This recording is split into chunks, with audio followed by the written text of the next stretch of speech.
계속해서 사도 바울은 이스라엘 백성들에 관하여 언급하고 있습니다. 그리고 이스라엘에 아직도 남은 자가 있다. 이스라엘에 넘어진 이유는 그들의 넘어짐으로 인하여 이방인들에게 복음이 전파되게 하려 하셨다. 하나님의 경륜이라고 할 경륜. 또 이것은 하나님의 신비라고 볼 수 있죠. 설명하고 있고 본인도 이스라엘 지파 중에 한 사람이기 때문에 그들의 민족을 사랑하는 마음이 있었죠. 모세가 그들의 민족을 사랑하는 마음이 지극한 마음이 있었듯이 사도 바울 역시 비록 이방인의 사도였지만 그들의 동족이 구원받는 게 관하여 너무도 가슴 아픔을 갖고 있었다. 자, 논리적으로 설명하고 있는 거죠. 이스라엘 그들이 넘어짐으로 말미암아 세상이 부유하게 되었다. 이스라엘 백성들에게만 하나님을 알리셨던 하나님께서 그들이 넘어짐으로 말미암아 이방인에게 복음이 전파되는 계기가 되었다. 물론 그것은 하나님께서 미리 예고한 것이었죠. 성령이 너희에게 임하시면 너희가 권능을 받고 예루살렘과 온 유대와 사마리아와 땅끝까지 이르러 내 증인이 되리라. 땅끝이라는 것은 이방인의 모든 세계를 말하는 거죠. 그들이 넘어짐이 이방인들에게 부유함이 되었다면 그들의 충만함이 됐을 경우에 얼마나 더 부유함이 되지 않겠느냐 그 말이죠. 그들의 넘어짐으로 말미암아 이방인들이 부유하게 되었는데 만약에 그들이 더 큰 복을 받고 충만하게 되었을 때는 더 많은 이방인들에게 복음이 전하게 될 것이다. 이런 얘기죠. 또 내가 이방인인 너희들에게 말하노라. 내가 이방인의 사도인 만큼 내 직무를 존귀히 여기나니. 사람들은 각자 자기 직무를 존귀히 여겨야 돼요. 사실 사도 바울은 마음에 들지 않았죠. 자기의 직무에 대해서 기쁨함이 없었죠. 왜냐면은 사실은 자기는 이스라엘 대제사장으로부터 공문을 받았다. 그 얘기는 이스라엘 족속 내에 대해서 관심이 많았죠. 자기 동족을 사랑하는 마음이 있었죠. 자기 동족이 조금 더 하나님을 잘 섬기고 하나님께 영광 돌리고 그 일에 본인은 젊음을 바친 사람이잖아요. 그런데 그가 이방인의 사도가 되었을 때 고민이 좀 있었을 거예요. 하나님께 순종하는 마음으로 이방인의 사도가 되었죠. 이방인의 사도가 되었다는 것은 사실 유대인들에게서는 외면당하는 일이었잖아요. 당시에. 그런 수많은 곳에서 가는 곳마다 이방인의 사도였기 때문에 그들의 동족인 이스라엘 백성들에게 반대를 받고 또 조롱도 받고 또는 목숨의 위협도 받고 그런 위면을 받고 그런 처지에 놓이게 됐죠. 예루살렘에 있던 12사도들은 그런 동족들로부터 그다지 큰 미움을 받지는 않았잖아요. 사도 바울이 이외에 베드로가 동족들의 고소를 말미암아 감옥에 갔거나 요한이 그랬거나 그러지 않았잖아요. 그런데 12사도들 또는 야고보나 예수님의 형제 야고보, 베드로 그들이 사도 바울처럼 유대인의 고소함으로 말미암아 감옥에 갇히거나 그러지 않았잖아요. 그들은. 그러나 사도 바울은 이방인의 사도였기 때문에 그 한 가지 이유로 인해서 예루살렘의 성전에도 못 들어가고 결국은 동족들로부터 외면받고 예수님처럼 총독의 지휘 아래 감옥에 갇히고 2년간이는 감옥 살고 종국에는 로마로 후송까지 뒤로 목숨의 위험한 지경을 여러 번 겪는 그런 일을 그가 경험하게 되죠.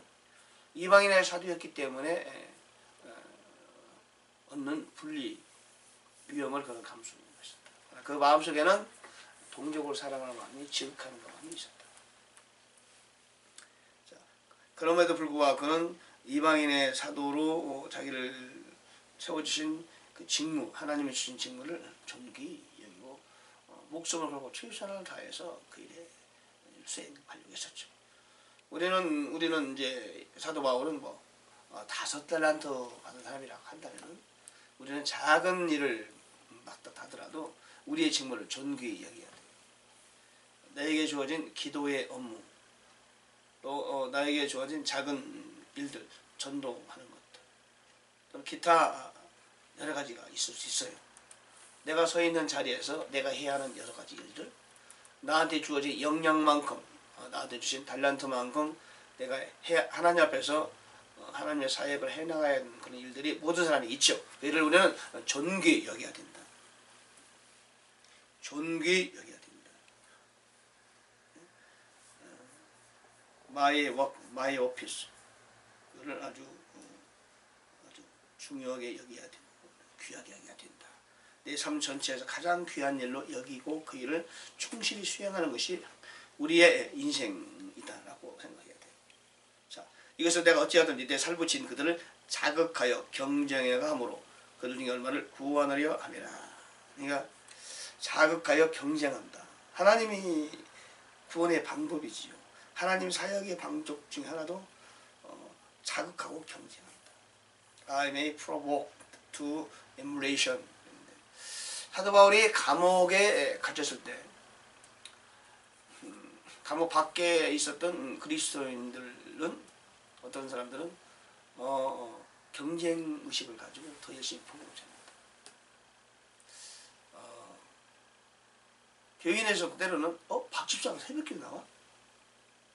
박집사는 새벽기도 한 번 나가. 그럼 나가야지. 나가잖아요. 신학교에서도 김 전사님 열심히 기도하네. 나도 해야지. 집에 가려겠더니 나도 쳐야 되겠네. 저도 신앙 초기 때 교회 전사로 부임을 해야 되는데 목사님이 기도를 얼마나 열심히 하는지 새벽에 한 500명 모이는 교회 있는데 기도부장이 있어요. 기도부장. 목사님도 기도를 엄청 하시고 새벽에 끝나요. 나도 원래 기도 파 중에 하나 했는데 기도할 수 있는 그 정도 시간이 별로 없었죠. 교회 옆에서 자고 그랬어요. 그러니까 경쟁심이 붙더라고요. 그래서 다 가면 3시나 와서 기도해요. 3시서. 목사님들 가시고 기도부장도 집에 가면 끝까지 남아서 매일 그냥 매일 새벽 기도하니까 주일날만 빼고 상당히 오랜 기간 동안에 그런 일을 계속했나 한 번도 지지 않고 끝까지 기도했어요. 그러다 보니까 기도의 능력이 자꾸 배양되는 거죠. 은혜 받고 고향에 잠시 내려가 있는 동안에 1마일 이상 떨어진 교회가 있었는데 새벽마다 가는 거예요. 거기 가니까 장로님 한 분이 그렇게 기도를 많이 하시는 분이 있어요. 새벽 예배 끝나면은 소리 치면서 기도하는데 1시간 이상 혼자 기도하는 거예요. 시골인데 거기 한 500명이 모이는 교회잖아요. 읍내 교회니까. 나는 그때는 주의 종들이라고 생각 안 했었지만 저분이 기도만 하니까 내가 더 해야 되겠다. 끝까지 기도했어요. 그분이 간단히 한참 동안 기도도 하고 매일 그랬어요. 매일. 때로는 그 경쟁심이라는 것이 신앙에 대단한 도움이 됩니다. 신앙에. 하나님은 우리를 때로는 경쟁하게 하셔요. 오늘날 교단이 여럿이죠.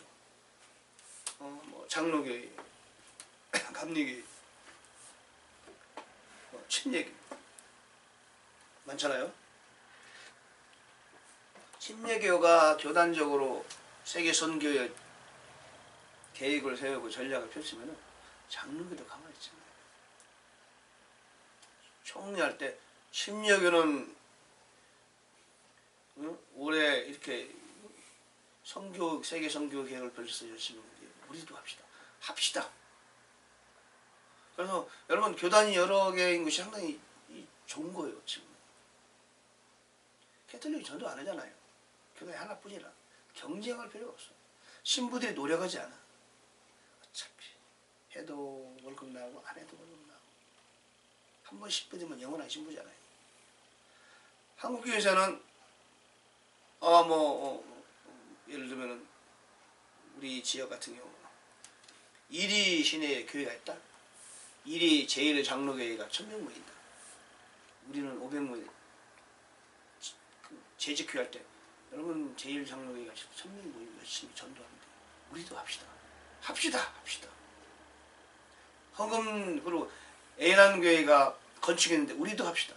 그런 건 좋은 건 아니지만 억지로 헌금 내가 한다고요. 저 위에 교회가 침례교회가 부흥이라는데 우리도 합시다. 어떤 교회는 40일 작정 새벽기도 하는데 우리도 합시다. 제주교회에서 막 그런 안건이 나와가지고 한다니까. 경쟁해서 하는 게 상당히 많아요. 경쟁함으로 말미암아. 그러다 보니까 교회도 활성화되고 믿음도 경쟁하게 되는 거예요. 아니 박장님이 전도를 하니 나도 다 나가야지. 그 시대로는 동기 자체가 그렇게 먹고 건전한 건 아니지만 그래도 성경에서 보면은 하나님께서는 때로 우리를 경쟁시키시다 하시다. 신학교들도 마찬가지고 교회도 그렇고 교단도 그렇고 개인적으로도 때로는 경쟁이 필요하다. 그렇죠? 누가 어떤 사람이 하나님께 나보다 더 사랑받는다. 너도 사랑받아야지. 예를 들면 누가 하나님 앞에서 하늘의 상급을 쌓는 일을 열심히 한다. 나도 해야지. 그래? 정신 차리고 해야지. 그런 면이 필요해서 우리는 우리 주변 사람들 서로 이렇게 교제하는 사람들이 믿음이 좋은 사람이 필요하다. 그죠? 때로는 내가 따르고 또는 경쟁하는 마음도 가질 수 있는 그런 사람이 같이 교제를 하는 것이 좋은 것이죠. 어쨌든 자극하고 경쟁하는 것은 때로는 하나님의 역사 중에 일부가 될 수 있다. 그들을 버리는 것이 세상을 화해시키는 것이 되거든 그들을 받아들이는 것이라면은 죽은 자들부터 살아나는 것이 아니면 무엇이냐? 천열매가 거룩하면 덩어리도 그러하고 뿌리가 거룩하면 가지도 그러한 것은 당연한 것이다. 그죠? 또한 그 가지들 중에서 얼마가 꺾이고 야생 올리브나무인 내가 그들 가운데 접붙여져서 그들과 함께 올리브나무의 뿌리와 기름짐이 참여하게 되었을진데 그 가지들을 향하여 자랑하지 말라. 자랑할지라도 내가 뿌리를 지탱하지 아니하며 뿌리가 너를 지탱하느니라. 그러면 내가 말하기를 그 가지들이 꺾인 것은 내가 접붙여지게 하려 함이라 하리니 옳도다. 그들은 믿지 아니함으로 꺾였고 너는 믿음으로 말미암아 서 있느니라. 높은 마음을 품지 말고 도리어 두려워하라. 그러니까 우리가 유대인에 관하여 우리의 생각을 이렇게 바꿔야 필요가 있어요. 유대인들은 뿌리와 같은 것이다. 여러분 우리는 유대인을 결코 가볍게 보면 안 돼요. 그들의 믿음의 그 어떤 수준이나 믿음의 질, 퀄리티 같은 경우는 퀀티티, 퀄리티, 양이나 질은 우리의 상상을 초월합니다. 그들은 태어날 때부터 항상 하나님과 관계를 해요. 무슨 일이든지. 어떤 일이든지 간에. 하나님의 말씀 안에 서 있어요. 그러니까 그들은 교회를 모르지만 그들이 하나님을 향하는 그 마음은 우리가 따라갈 수가 없어. 따라갈 수가 없어. 그걸 알아야 돼요. 그들은 뿌리와 같은 것이다. 근데 캐톨릭은 유대인을 죽이는 것이 하나님을 섬기는 거 생각했어요. 캐톨릭이. 엄청나게 많은 유대인들을 죽였어요. 칼빈과 칼빈 추종자들은 생각하기를 유대인에게 약속하신 복이 교회에 넘어왔다고 생각했어요. 아브라함과 이삭과 야곱과 구약의 선지자들이 약속했던 그 복들이 이제 유대인은 잃어버렸고 교회에 넘어왔다. 대체신학이라고 그러는데 그렇게 여기고 유대인들을 멸시했어요. 근데 그렇지 않은 거예요. 엄청난 실수를 한 거죠. 그 가지들을 향하여 자랑한 거예요. 그 돌을 올리고 나면 야생 올리브나무인 이방인이 본래 올리브나무인 그 나무에 접붙여서 우리도 그 본래인 올리브나무에 처럼 행세하게 되었는데 우리가 그 뿌리와 그 가지를 잃으시면 안 된다는 얘기예요. 지금 여기서 로마서 11장 하기. 그러면 안 된다는 거죠. 성경 전체 66권이 유대인에 의해서 써졌고 성경 66권 전체가 유대인에 관련된 이야기 대부분 구약은 다 그렇고 신약시대에 예루살렘의 복음이 증거되면서 복음이 확산되기 시작하면서 유대인들이 서서히 복음을 거부하게 되었죠. 그러면서 그 복음이 1세기가 지나면서 유대인에게 아니 이방인들에게 복음이 전하게 되고 교회가 이방인들의 교회가 세워지게 된 것이죠. 그렇게 2000년이 흘렀죠. 우리는 우리의 뿌리가 유대인이라는 사실을 알아야 돼요. 유대인을 무시하면 안 돼요. 난 유대인들을 가끔 이제 그 전도하다 만나잖아요. 내가 복음을 전하면 I'm Jew. I'm Jews. 내가 유대인이 왜 나한테 복음을 전하니 이런 말이에요. I love Jews. 그렇죠. 난 유대인을 내가 사랑한다. 유대인을 사랑하는 마음이 생기더라고 나는 이렇게. 거부하는 마음이 별로 안 생겨요. 유대인 만나면 내가 창세기 1장 1절 내가 히브리어로 말하죠. 베네시트 엘로임 바라 하샤마임 하레츠. 자기는 히브리어 모른다. 대부분 모른다고 해요. 유대인들을 우리가 위해서 기도할 필요가 있고요. 또 유대인을 사랑하는 마음을 가져. 왜? 하나님 유대인을 사랑하는 것이에요. 그들의 가지가 꺾인 것은 우리를 접붙여지게 하기 위함이라. 그런 얘기죠. 높은 마음을 품으면 안 된다. 옳도다. 그들을 믿지 않으므로 꺾이고 너는 믿음으로 말미암아 서 있느니라. 높은 마음을 품지 말고 도리어 두려워하라. 21절은 네가 하나님께서 본래의 가지들도 아끼지 아니하실 텐데 그분께서 또한 너를 아끼지 아니하실까 조심하라. 하나님의 선하심과 엄하심을 보라. 넘어진 자들에게는 엄하심이 있으나 네가 그분의 선하심에 거하면 너를 향하여는 선하심이 있으리라. 그렇지 않으면 너도 잘려나가리라. 여기서 말하는 잘려나간다는 얘기는 구원받고 떨어진다는 얘기 아니죠. 여기서 지금 경고하는 내용은 로마에 있는 이방인들을 향한 거예요. 여러분 세상에는 세 가지 부류의 사람들이 있다. 첫째, 유대인이 있다. 두 번째는 이방인이 있다. 세 번째는 교회가 있다. 이방인, Gentiles, 교회, churches, 그리고 Jews. 세 가지 부류의 사람들이 예수님이 십자가 돌아가신 이후에 지금까지 그렇게 역사를 진행해오고 있다는 사실을 기억하고 성경에서는 어떤 말씀이 유대인을 향한 말씀이냐 어떤 말씀이 이방인을 향한 말씀이냐 또 어떤 말씀이 교회를 위한 말씀이냐를 구분해서 우리는 이해할 수 있어야 돼요. 근데 보통 오늘날의 교회나 신학은 모두 다 교회에 맞춰. 교회. 구약을 교회에 맞추다 보니까 구약에 고만한 사람들은 오실 메시아를 믿었다고 그래요. 오실 메시아를 어떻게 믿어요? 오실 메시아 예수 그리스도를 믿었다는 얘기거든요. 오실 메시아를 어떻게 믿었다는 거예요? 예수 그리스도가 십자가에 죽으실 걸 알았다는 거 이것들이? No. 지금 유대인도 모르는데 어떻게 알아요? 지금 유대인들 대다수 유대인들이 예수님은 왔다 가셨는지도 모르는데 구약의 사람들이 아직 오지도 않은 예수님 메시아를 어떻게 아냐고. 예수님 오셔서 우리를 위해서 십자가에 죽으시고 피를 내주시고 해서 그걸 아직도 오지 않았는데 믿고 구원받았다고 그렇게 말하는 거예요. 왜? 그 의리가 나오는 이유는 모든 걸 교회에 맞추는 거예요. 그럼 교회가 하늘로 올라가게 되고 환난시대가 다가오면은 그러면 환난시대에 남은 사람들이 얼마나 많은 사람들이 이 땅에 남아있는데 그들은 어떤 말씀을 찾죠? 그때는 구원받는 방법이 다른데? 믿음만 되는 게 아니에요. 믿음과 행위가 같이 동반되어야 한단 말이죠.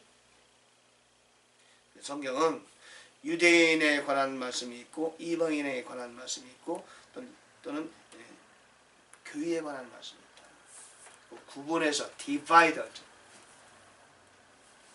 구분해서 우리는 이해할 필요가 있다. 그렇게 가르칠 필요가 있다.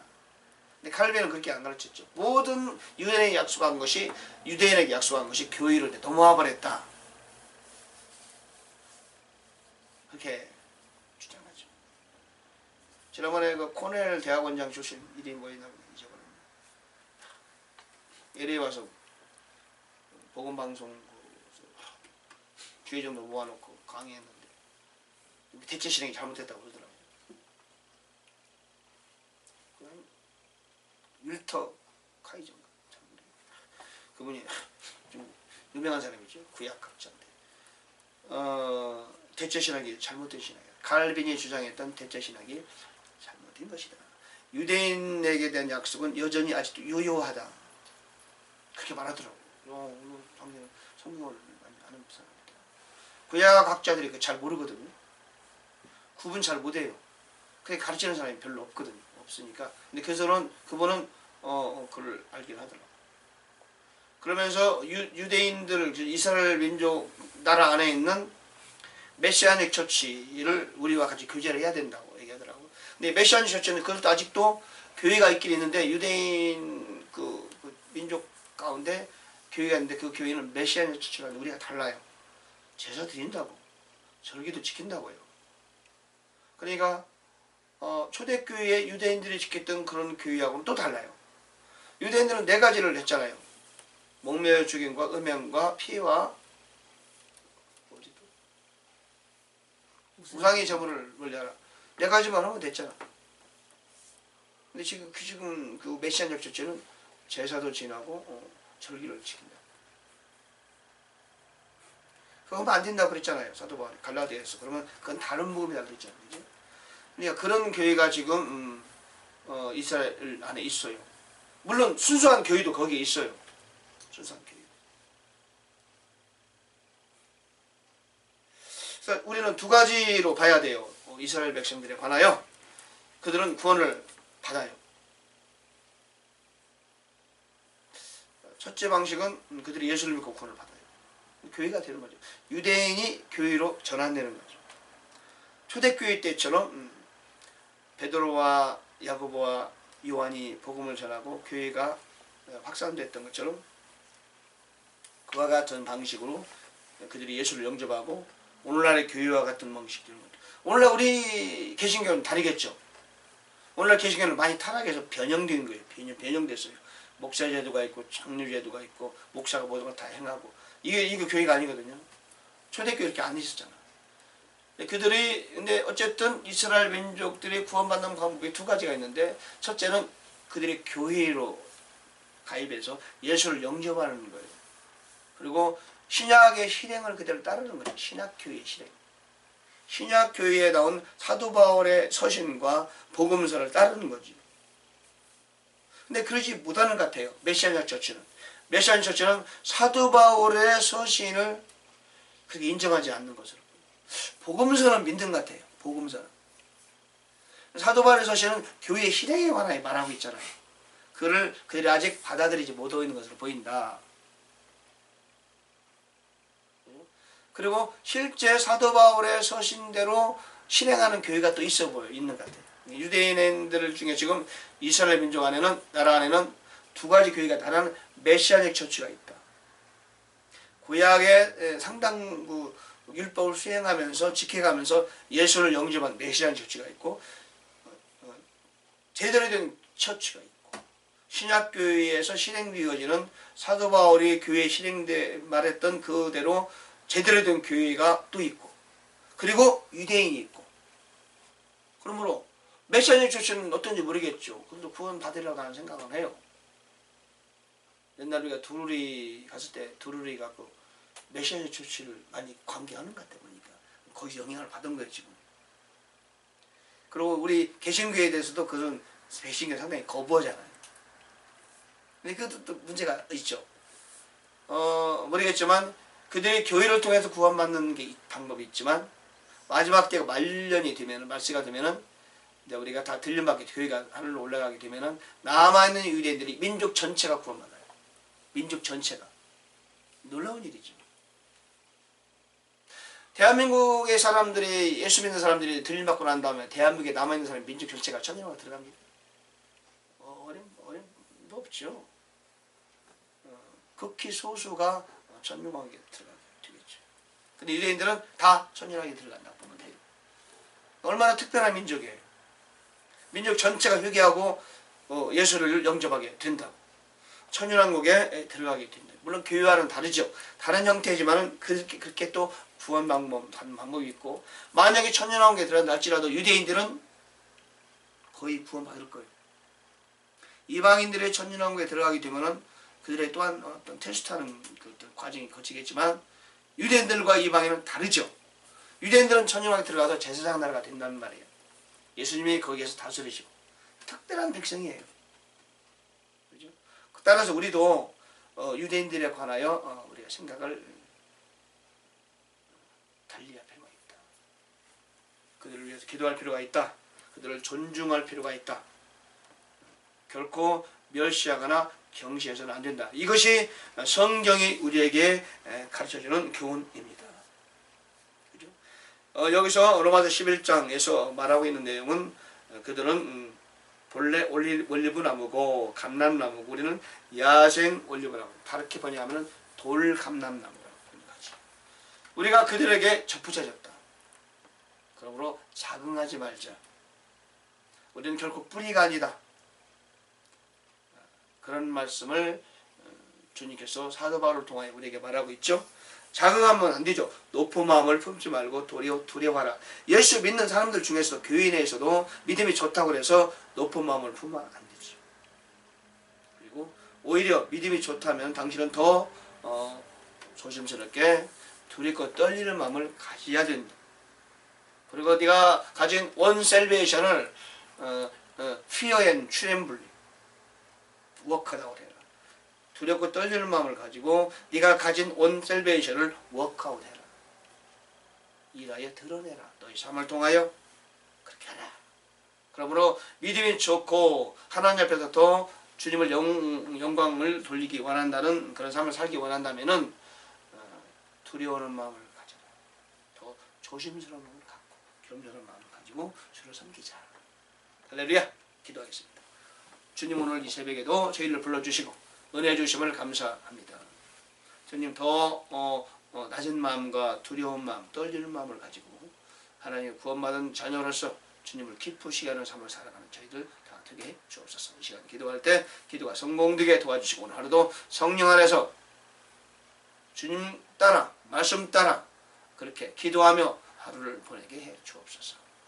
감사합니다. 우리를 통하여 우리 하나님이 영광 받으시는 그런 하루가 되게 해 주옵소서. 예수 이름으로 명하노니 기도를 방해하는 악한 영은 각 사람에서 떠나갈지어다. 기도는 잘 될지어다. 잡념도 물러가고 졸음도 물러갈지어다. 예수님 이름으로 기도합니다.